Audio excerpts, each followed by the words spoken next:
Welcome back दोस्तों, स्वागत है आपका जीके वर्ड में। आज पहला प्रैक्टिस फिट करने जा रहे हैं। इससे पहले जो टॉपिक वाइज है हिंदी के, वो सारी वीडियो बना दिए गए हैं। इसकी प्लेलिस्ट बनी हुई है, आप जाके देख लीजिए। आज हम लोग पहला प्रैक्टिस फिट करने वाले हैं। दोस्तों, आपसे एक बहुत ही इंपॉर्टेंट रिक्वेस्ट है, आप वीडियो को बहुत से ज़्यादा लोगों को शेयर करिए, लाइक करिए, कमेंट करिए, ताकि ये वीडियो ज़्यादा से ज़्यादा लोगों तक पहुँच जाए। आपके लिए इतनी मेहनत हम लोग करते हैं, तो हमारी टीम का पूरा विश्वास है कि आप इसे शेयर और लाइक और कमेंट जरूर करेंगे।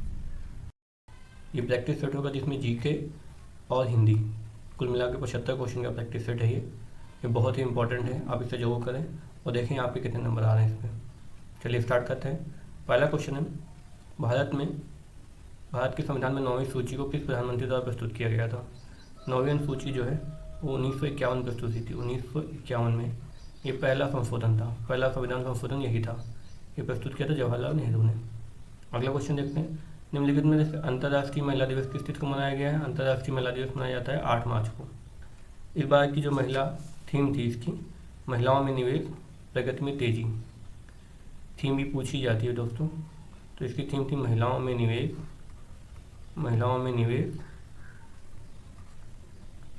प्रगति में तेजी, प्रगति में तेजी। 2024 की थीम थी ये। थायराइड ग्रंथ की जांच के लिए कौन सा रेडियो एक्टिव पदार्थ यूज़ होता है? ये पूछा गया है। तो वह रेडियो आयोडीन 131 होती है, 131। तो ये रेडियो आयोडीन 131 जो होता है इसका प्रयोग किया जाता है। नीजा किसकी रचना है? नीजा रचना है महादेव वर्मा की। महादेव वर्मा की और कौन सी प्रमुख रचना है? इनकी है निहार है, रश्मि है। हिंदी साहित्य का एक पूरा वीडियो बनाया गया जिसमें सारी रचनाएं बताई गई हैं। बहुत ही इंपॉर्टेंट वीडियो है, आप जाके उससे भी देख सकते हैं। दीपशिखा, ये इनकी प्रमुख रचना है, ये बार बार पूछी जाती है। प्रेमचंद की हुई गोदान और गबन, जयशंकर प्रसाद हो गई कामायनी, सूर्यकांत त्रिपाठी निराला जी की राम की शक्ति पूजा। ये सब बहुत इंपॉर्टेंट रचनाएं हैं, बार बार पूछे जा रहे हैं इस पर क्वेश्चन। क्वेश्चन नंबर 5 देख लेते हैं। क्वेश्चन नंबर 5 में पूछा गया है कि केंद्रीय सूचना आयोग CIC किस मंत्रालय के अंतर्गत आता है? ये कार्मिक मंत्रालय के अंतर्गत आता है। इसके हेड कौन है? इसके हेड हैं हीरालाल इसके हेड हैं। अगला क्वेश्चन देख लेते हैं। क्वेश्चन नंबर 6 में पूछा गया है कौन सा खोज इंजन नहीं, सर्च इंजन जो बात है वो नहीं है। बिंग है, गूगल है, याहू है। विंडोज़ नहीं है, विंडोज़ एक ऑपरेटिंग सिस्टम है, ये ऑपरेटिंग सिस्टम है। राष्ट्रपति पुलिस पदक कब अस्तित्व में आया? राष्ट्रपति पुलिस पदक अस्तित्व में आया था 1 मार्च 1951 को।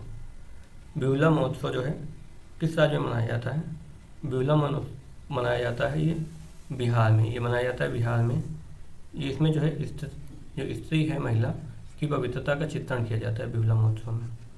तो इम्पॉर्टेंट है, ये महोत्सव पूछे जाते हैं। अगला क्वेश्चन देख लेते हैं कि भारतीय संविधान में अवशिष्ट शक्तियाँ किसमें नहीं थी? भारतीय संविधान में अवशिष्ट शक्तियाँ केंद्र सरकार के पास नहीं थी, इसीलिए कहा जाता है कि भारत का लोकतंत्र केंद्र की तरफ झुका हुआ है। अगला क्वेश्चन देख लेते हैं, बुद्ध के जीवन काल में प्राचीन भारत में कितने महाजनपद या महाराज हुआ करते थे? तो 16 महाजनपद हुआ करते थे।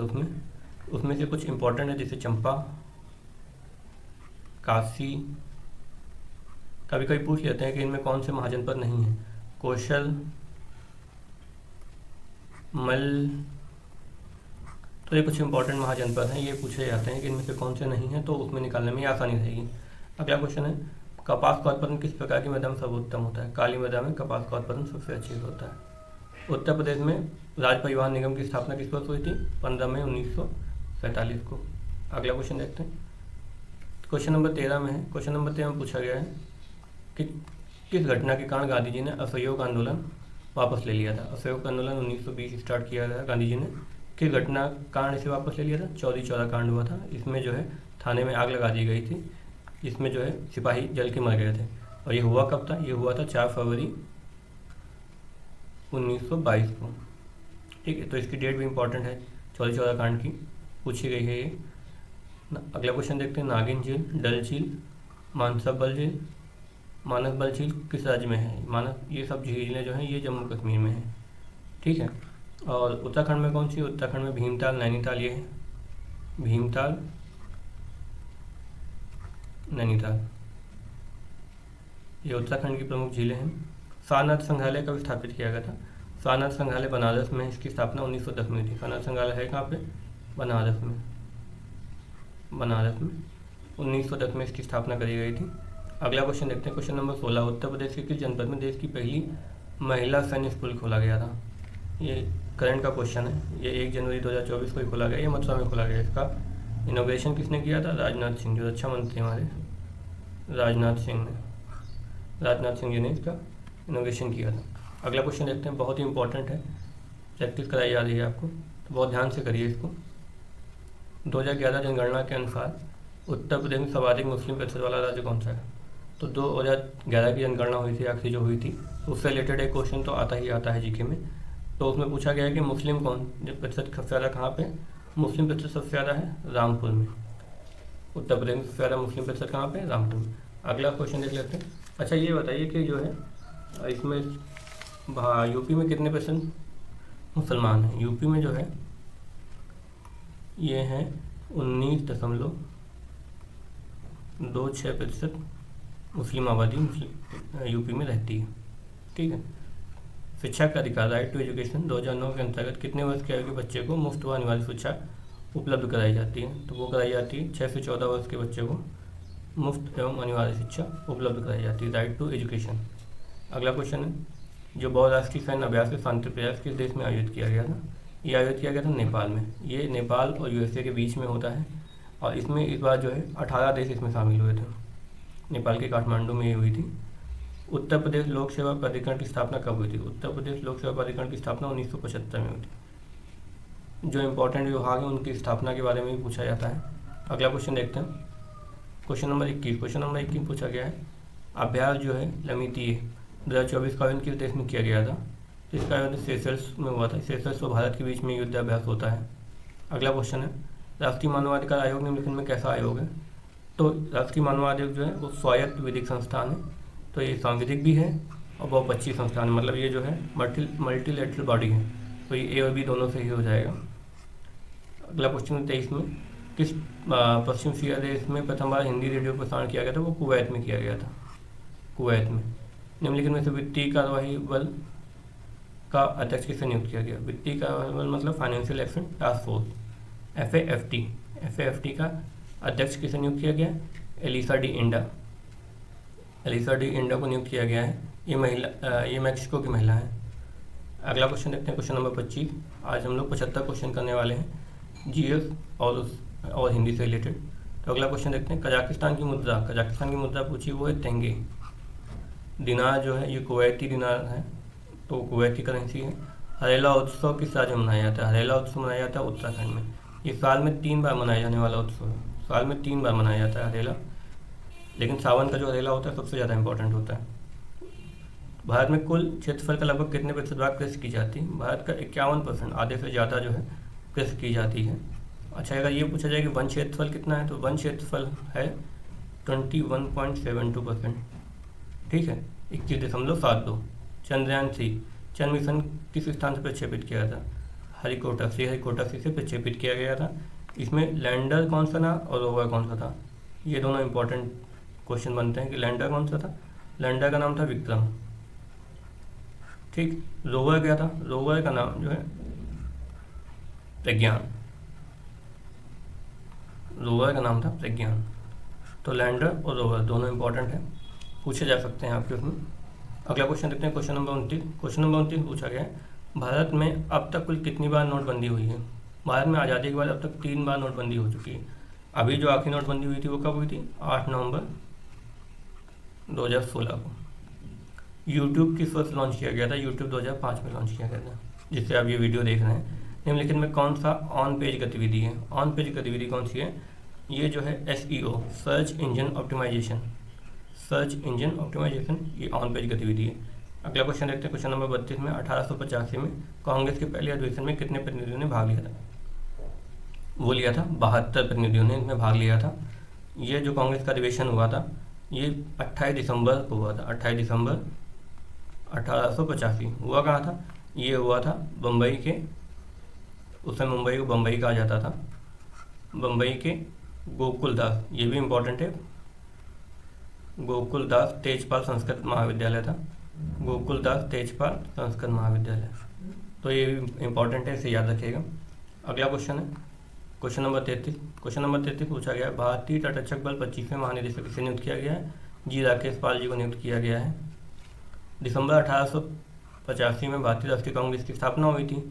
ठीक है, स्थापना कहाँ पे हुई थी? तो ये हुई थी बॉम्बे में, जो अभी बताया आपको। तो ये पूछा जाता है। भारतीय नौसेना में INS कृपाण को सेवा मुक्त किया गया है, इसे किस देश को सौंपा गया? ये वियतनाम को सौंपा गया है। INS का मतलब होता है Indian navy ship, Indian navy ship. ठीक है, अगला क्वेश्चन देखते हैं। From the inside the steel frame the memories of the administrator. तो पुस्तक के लेखक कौन है? उस पुस्तक के लेखक हैं अशोक पांडे। ठीक है, जो फेमस किताबें होती हैं उनके राइटर पूछे जाते हैं। अगला क्वेश्चन देखते हैं, क्वेश्चन नंबर 37। क्वेश्चन नंबर 37 में पूछा गया है, किस रिपोर्ट के अनुसार अनुमान लगाया गया कि भारत में 2060 के दशक में प्रारंभ में 1.7 बिलियन तक जनसंख्या पहुंच जाएगी? तो यह है विश्व जनसंख्या संभावना रिपोर्ट 2024 के 2060 तक 1.7 बिलियन हो जाएंगे हम लोग, 170 करोड़ के आसपास। निम्न में से किस ब्रिटिश वायसराय ने 1905 में बंगाल विभाजन किया था? वो था लॉर्ड कर्जन। 1931 में गांधी एवं समझौता हुआ था, बहुत इंपॉर्टेंट डेट है वो। निम्न कौन सा भाषा संविधान 8वीं अनुसूची में शामिल नहीं है? भोजपुरी शामिल नहीं है। 8वीं अनुसूची में 22 भाषाएं शामिल की गई हैं, जिसमें मणिपुरी, संथाली और मराठी है। भोजपुरी उसमें शामिल नहीं है। क्वेश्चन नंबर 40 देख लेते हैं। निम्न इसमें गंधर्व का अनेकार्थी शब्द बताइए। तो वो अनेकार्थी शब्द है खग। गंधर्व का अनेकार्थी शब्द है खग। अगला क्वेश्चन देखते हैं, क्वेश्चन नंबर 41। क्वेश्चन नंबर 41 में पूछा गया है, निम्नलिखित में किसमें उपसर्ग नहीं है? तो उपसर्ग जो होता है पहले लगता है, उसका मूल शब्द होता है। तो सुयोग, सु प्लस योग हो गया सुयोग। वि प्लस देश विदेश, अत्यधिक, अति प्लस दिक। तो यहाँ पे सब में उपसर्ग का प्रयोग हुआ है, सुरेश में नहीं हुआ है। सुरेश जो है ये इंद्र का पर्यायवाची है। अगला देख लेते हैं, निम्नलिखित में कौन सा विलोम युग में सही नहीं है? अज्ञ, ये अज्ञ है और ये विज्ञ है। अंत, आदि, अथ, इति, छत विच्छत नहीं।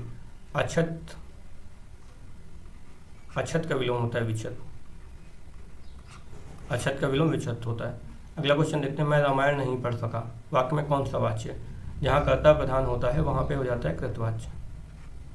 पर्याय शब्दों का कौन सा समूह सही नहीं है? पर्याय शब्दों का समूह सही नहीं। काम, काम मतलब हो गया क्या? काम मतलब जो काज, कार्य, ये हो गया। कंदर्प मतलब हो गया काम, कामदेव। और मरीचि, मरीचि जो होता है वो किरण को कहते हैं। अगला क्वेश्चन देखते हैं, क्वेश्चन नंबर 45। इसमें पूछा गया है निमित्त और निमित्त।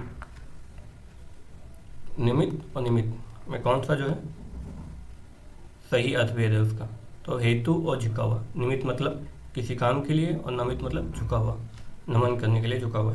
वाक्य के उचित शब्द बताइए कि बार बार जोर देता है। किसी बात पे बार बार जोर देता है। यहाँ थोड़ा टाइपिंग मिस्टेक हो गई है, तो वो बार बार जोर कर देता है, तो उसका वाक्यांश के लिए उचित शब्द क्या होगा? वो हो जाएगा आग्रह करना। क्या हो जाएगा? आग्रह करना। वो आग्रह करता है, बार बार उसी शब्द पर जोर देता है। निम्नलिखित में कौन सा शब्द द्रव्यवाचक संज्ञा है? द्रव्यवाचक संज्ञा किसी वस्तु का भेद मतलब करवाता है, आभास करवाता है, वो द्रव्यवाचक होता है। जैसे खटास, मिठास, ये तो भाव है। ठंड लगी है, भावना है इसकी। तो चमड़ा, ये चमड़ा जो है ये यहाँ पे बता रहा है कि ये द्रव है, तो ये द्रव्यवाचक संज्ञा। निम्नलिखित में कौन सा शब्द देशज है? देशज, विदेशज शब्द। और तो इसमें देशज शब्द कौन सा है? धड़ाम। देशज शब्द कौन सा है? धड़ाम। तो 48वें का सी हो गया। क्वेश्चन नंबर 49 देख लेते हैं। क्वेश्चन नंबर 49 में कहा गया है, निम्नलिखित में कौन सा निजवाचक सर्वनाम का उदाहरण है? उदाहरण नहीं है। कौन सा निजवाचक सर्वनाम का उदाहरण नहीं है? ये पूछा गया है। मैं खुद पर आस्था रखता हूँ, तो मैं यहाँ पे क्या हो गया? निजवाचक। या कोई आज की बात नहीं है, ये निजवाचक नहीं है। अपने से बड़ों का सत्कार देना चाहिए, ये निजवाचक है। अगर तुम्हें दिल्ली जाना है तो खुद चले जाओ, तो यहाँ ये शब्द यूज हुआ है, तो ये निजवाचक है। ये बी वाला नहीं है, तो 49 का हो जाएगा बी। क्वेश्चन नंबर 49, निम्न में से कौन सा तद्भव शब्द है? पूछा कौन सा तद्भव शब्द है, ये पूछा गया क्वेश्चन नंबर 50 में। तो वो तद्भव है गेरु। तद्भव शब्द क्या होते हैं? जो उसके भाव मतलब उसके उससे उत्पन्न होते हैं, तत्सम से, तो वो तद्भव शब्द होते हैं। इसका तत्सम क्या होता है? इसका तत्सम शब्द होता है गौरिक। गौरिक जो है, गौरिक, गौरिक इसका तत्सम हो गया। अगला क्वेश्चन देख लेते हैं, क्वेश्चन नंबर 51। द्विगत का संधि विच्छेद क्या है? द्विगत का संधि विच्छेद है दु प्लस गति। तो ये जो विसर्ग लगा हुआ है ये उड़नती राह बन जाता है, तो ये दुर्गत हो जाता है। अगला क्वेश्चन देख लें, क्वेश्चन नंबर 52। वे अनोखी बोली बोलते हैं, वाक्य में कौन सी क्रिया है? इसमें है सजाती क्रिया। वे अनोखी बोली बोलते हैं, इसमें क्या है? सजाती क्रिया। सजाती क्रिया होती क्या? सजाती क्रिया होती है कर्म और क्रिया एक ही धातु से मिलकर बने होते हैं, तो वो क्या हो जाता है? सजाती क्रिया। क्वेश्चन नंबर 53 देख लेते हैं। क्वेश्चन नंबर 53 देख लेते हैं। उसकी परीक्षा जुलाई में होगी, इस वाक्य में कौन सा कारक है? तो जुलाई में, तो इसलिए यहाँ पे क्या हो जाएगा? अधिकरण कारक। संबंध में क्या होता है? संबंध में होता है का की के, संबंध का की के। फिर करण कारक कौन सा होता है? करण कारक होता है से या के द्वारा, से या के द्वारा। अधिकरण में पर, अपादान से अलग होने पर, अलग होने पर। ठीक है, तो जब इस तरीके के आता है तो वहाँ पे ये कारक हो जाते हैं। क्वेश्चन नंबर 54 देख लेते हैं। कुछ काम हो तो बताना, वाक्य में विशेषण का प्रकार बताइए। ये है सर्वनाम विशेषण। क्या है? सर्वनाम विशेषण के कुछ काम हो तो बताइए। हिंदी का ज्ञानपीठ पुरस्कार सर्वप्रथम किस कृति को मिला था? वो चिदम्बरा को मिला था। ये किसको मिला था? सुमित्रानंद पंत को। उनकी रचना चिदम्बरा के लिए। यामा जो है, ये यामा है, यामा रचना किसकी? महादेव वर्मा की। इसके लिए उन्हें जो है पहली बार किसी महिला को ज्ञानपीठ पुरस्कार मिला था। और इसी रचना है रामधारी सिंह दिनकर की। अगला क्वेश्चन देख लें। चांदी का जूता मारना, मुहावरे का अर्थ बताइए। रूप के बल पर दबाना। चांदी का जूता मारना मतलब रूप के बल पर दबाना। यहाँ पे रूप की जगह रुपए होगा, रुपए या पैसे के बल पर दबाना, तो 56 का ए हो जाएगा। 57, क्वेश्चन नंबर 57 में कहा गया विकल्पों में से पंचतत्व कौन सा समास है? पंचतत्व मतलब 5। जब संख्या का बोध होता है तो कौन सा हो जाता है? द्विगु समास। ये द्विगु है, द्विगु समास। उल्टी गंगा पहाड़ को चली, उल्टी गंगा पहाड़ को चली लोकोक्ति का अर्थ क्या होगा? समय पर काम ना हो तो बेकार नहीं, असंभव व विपरीत काल, असंभव व विपरीत काल इसका अर्थ हो जाएगा। वह निस्संदेह मेरी बात सुनेगी, तो इस प्रकार के किस प्रकार का क्रिया विशेषण है? वह निस्संदेह मेरी बात सुनेगी, ये किस प्रकार का क्रिया विशेषण है? ये गलत लिखा हुआ है यहाँ पे, ये रीतिवाचक क्रिया विशेषण है, रीतिवाचक, रीतिवाचक क्रिया विशेषण। अगला क्वेश्चन देखते हैं। क्वेश्चन नंबर 60 में किस विराम चिन्ह का प्रयोग इसमें नहीं हुआ है? देखो विराम चिन्ह जो होते हैं, आदि विराम जो होता है वो होता है यहाँ पे आदि विराम ऐसे लगा है, ये आदि विराम हो गया। उदाहरण चिन्ह क्या हो गया? उदाहरण चिन्ह ऐसे डैश होता है। विवरण चिन्ह, विवरण चिन्ह में क्या होगा? विवरण चिन्ह में होगा यहाँ पे 2 बिंदु होंगे और फिर डैश होगा। और उसका लागू चिन्ह क्या होता है? लागू चिन्ह में गोला होता है छोटा सा। ठीक है, तो ये है विराम चिन्ह। अगला देख लेते हैं। Question number 31, question number 61। निम्नलिखित वाक्य में से अशुद्ध वाक्य का चयन कीजिए। तो इसमें अशुद्ध वाक्य डाकियों की मंडली कल रात इधर से गुजरी थी, ये अशुद्ध वाक्य है ना। बाकी क्वेश्चन नंबर 62 देख लेते हैं। स्त्रीलिंग शब्द का चयन करना है। चरित्र, चरित्र का अगर वाक्य में प्रयोग करोगे तो यहाँ पुल्लिंग आएगा। नयन का प्रयोग करोगे तो पुल्लिंग आएगा। सरोज का करोगे तो पुल्लिंग आएगा। नाक बहती है, तो ये स्त्रीलिंग यहाँ पे होता है। क्वेश्चन नंबर 63 देख लेते हैं। कहती हुई उत्तरा से नेत्र जल भर से भरा, मानो हिम के कर्णों से पूर्ण मानो हो गया पंकज। तो मानो कहाँ पे प्रयोग होता है? मानो शब्द जैसे आया आपको आगे पढ़ने की जरूरत ही नहीं, उसी से पता चल जाएगा कि ये उत्प्रेक्षा अलंकार है। क्वेश्चन नंबर 64 देख लेते हैं। उसने मेज पर पेन रखा होगा, किस काल का उदाहरण है? रखा होगा संदिग्ध है, मतलब संदिग्ध भूत है, संदिग्ध भूत है ये। अगला क्वेश्चन देख लेते हैं। Question number 65। क्वेश्चन नंबर 65 में पूछा गया है या मुरलीधर की अधरान धरी अधरान धरोगी, तो इस पंक्ति में कौन सा समास है? इसमें है श्रृंगार। श्री कृष्ण भगवान जी के उसमें ज़्यादातर श्रृंगार रस ही होता है। इनमें से कौन अघोष व्यंजन है? देखो अघोष व्यंजन क्या होते हैं? अघोष व्यंजन आप जान लीजिए, जो स्टार्टिंग होते हैं ना का वर्ण के, तो का खा जो है ये अघोष वर्णन है, चा छा जो है ये अघोष वर्णन है। ठीक है, जो स्टार्टिंग के जो वर्णों के होते हैं, स्टार्टिंग के 2 ये जो होते हैं ये अघोष वर्ण होते हैं, बाकी सब घोष वर्ण होते हैं। निम्नलिखित विकल्पों में से कवच शब्द का चयन करें। कवच, निम्नलिखित विकल्पों में से पूछा गया है कि एक वचन, कवच ने एक आया हो गया, एक वचन शब्द का चयन करें। हस्ताक्षर, आंसू, दर्शक, धन। धन आता है, धन आते हैं नहीं होगा, तो ये एक वचन रहता है हमेशा। जो जहित पर प्राणी छावर कर पाता है, जिसका तन है कि लोक हित में लग जाता है, कौन सा छंद है? इसमें छंद जब मात्राएं गिनेंगे हम लोग तो जो होता है आ, ई, ऊ, तो ये सब क्या होते हैं? ये सब जो होते हैं इनकी एक मात्रा होती है, और जो बड़ा, बड़ी, ई, ऊ, ये सब क्या होते हैं? इन सब में जो है 2 मात्राएं गिनी जाती हैं। तो मात्राएं गिनेंगे तो इसमें 24 मात्राएं गिनेंगी। रोला जो है ये जो है सममात्रिक छंद है। इसमें 11-13 के कंबाइन के साथ 24 मात्राएं जो है आती हैं। अगला क्वेश्चन देखते हैं, क्वेश्चन नंबर 69 पूछा गया अर्धनारीश्वर रचनाकार कौन है? तो अर्धनारीश्वर के रचनाकार हैं विष्णु प्रभाकर। आग और राग के कवि किसे कहा जाता है? आग और राग के कवि कहा जाता है रामधारी सिंह दिनकर जी को। ठीक है, तो ये रचनाओं के बारे में पूछा गया। रचनाओं के बारे में 3 क्वेश्चन इसमें दिए हुए थे। तो अगला जो है हम लोग करते हैं गद्यांश। गद्यांश जो अपठित गद्यांश आता है, तो हम लोग अपठित गद्यांश करने वाले हैं। मानव जीवन के आदिकाल में अनुशासन की कोई संकल्पना नहीं थी और न आज की भांति बड़े बड़े नगर व राज्य थे। मानव जंगल में रहता था, जिसकी लाठी उसकी भैंस वाली कहावत उसके जीवन पर पूर्णतः चरितार्थ होती थी। व्यक्ति पर किसी भी नियम का बंधन नहीं या किसी प्रकार के कर्तव्यों का दायित्व नहीं था, किंतु इतना स्वतंत्र और निरंकुश होते हुए भी मानव प्रसन्न नहीं था। आपसी टकराव होते थे, अधिकारों और कर्तव्यों में संघर्ष होता था, नियमों की कमी उसे खलती थी। धीरे धीरे उसकी अपनी ही आवश्यकताओं की पूर्ति के लिए समाज व राज्य का उद्भव और विकास हुआ। अपने उद्देश्य की सिद्धि व आवश्यकताओं की पूर्ति के लिए मानव ने अंततः कुछ नियमों का निर्माण किया। उनमें से कुछ नियमों का पालन करवाने का अधिकार राज्य को और कुछ समाज को दे दिया। ठीक है, व्यक्ति के बहुमुखी विकास में सहायक होने वाले इस नियमों का पालन ही अनुशासन कहलाता है। अनुभव सबसे बड़ा शिक्षक होता है। समाज ने प्रारंभ में अपने अनुभवों से ही अनुशासन के इन नियमों को सीखा, विकसित किया और सुव्यवस्थित किया। ये जो है गद्यांश है। अब देखते हैं इस पे क्वेश्चन क्या क्या पूछे गए हैं। देखते हैं पहला क्वेश्चन क्या पूछा गया इस पे अपठित गद्यांश में। तो पहला क्वेश्चन पूछा गया जिसकी लाठी उसकी भैंस। कहावत, इसका अर्थ क्या है? तो शक्ति संपन्न आदमी अपना काम करता है। दूसरा क्वेश्चन पूछा गया गद्यांश में रेखांकित शब्द से ऐसे व्यक्ति से। रेखांकित शब्द क्या था? निरंकुश। तो पूछा है कि निरंकुश के क्या जो है उसका मतलब क्या है? जो व्यक्ति व्यवस्था को ना माने, निरंकुश। आदिकाल में मानव प्रसन्न नहीं थे, ठीक है, क्योंकि उस काल में सामाजिक नियमों का निर्धारण नहीं हुआ था। चौथा क्वेश्चन पूछा गया गद्यांश का प्रतिपाद्य है कि मनुष्य को सामाजिक नियमों का पालन करना चाहिए। इसमें सामाजिक नियमों का पालन और उनकी जो है इंपॉर्टेंस बताई गई है। अगला क्वेश्चन देखते हैं, जो इसका आखिरी क्वेश्चन है वो पूछा गया है अनुशासन से अभिप्रेत है। अनुशासन किससे अभिप्रेत है? मतलब व्यक्ति द्वारा अपने बहुमुखी विकास के लिए बनाए गए सामाजिक नियमों का पालन, ये अनुशासन हो गया।